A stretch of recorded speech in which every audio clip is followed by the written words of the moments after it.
Pink Winds, Green Cats, Radiant Rocks, and other classics by the forgotten woman of science fiction's golden age. Written by Frances Deegan, with an introduction by Jean Marie Stein. Narrated by Randall Schaefer. Pink Wind. Fantastic Adventures, March 1951. The search for Crimp Haggerty had been going on for 2 years when Bob Wren brought Crimp's daughter Lala back from Venus. The girl was half Venusian, with long purple eyes, a tiny nose, yellow skin, and flowing black hair. She had all the tricks and manners of the yellow Venusians, but there was earthly intelligence there, too, beneath her shallow prattle and playful habits. It was that intelligence which made her difficult to handle.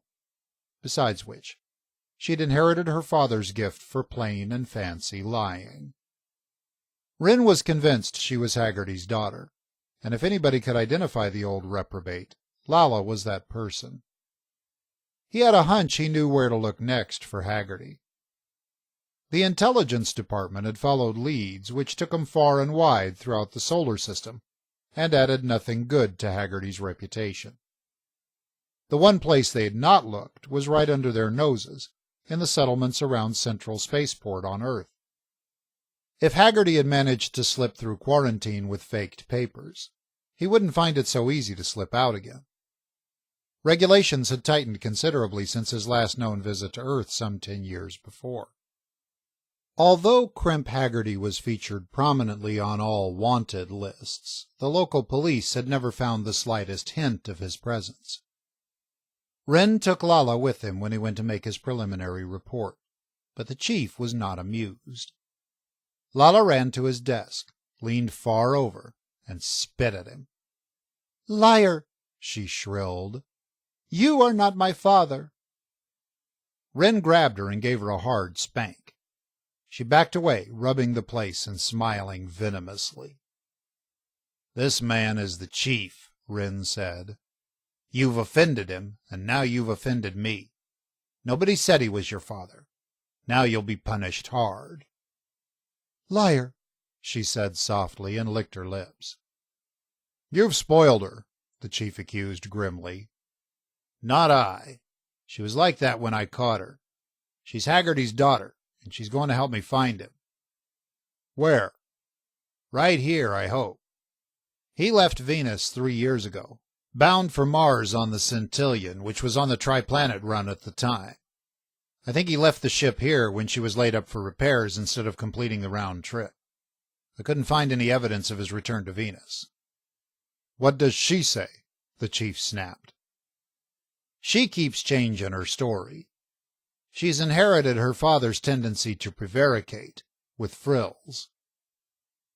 Lala had begun to primp and preen without benefit of a mirror, and the chief looked at her without pleasure. Brand Hickey was a solid, chunky man with a keen, hard mind. As chief of the ID, he was seldom surprised and rarely pleased, but he was respected, not only by his own men, but by every other government department.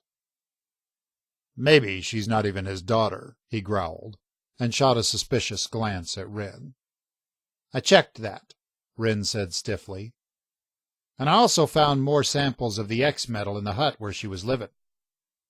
The bulk of the stuff is consigned to you and ought to be delivered shortly, but she's... Come here, Lala." She came at once, light-footed in soft leather moccasins, and leaned against him affectionately.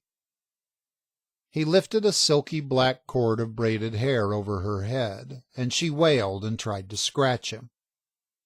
He held her off with an experienced grip and tossed the ornament to the desk. A polished green metal object hung from the hair-braid necklace. It looked like an irregular lump of melted metal, with a loop formed by chance on one end through which the cord was strung. The chief picked it up and hitched his chair closer to the desk, turning it in his blunt fingers. He nodded his head slowly. "That's the stuff, all right. She know anything about it?" "Ay me! Ay me!" Lala began to wail in a chant which grew louder and shriller with each repetition. Wren shook his head and held out his hand. The ornament was quickly tossed back to him, and he slipped it over Lala's head as she tried to bite him. But the piercing chant stopped abruptly.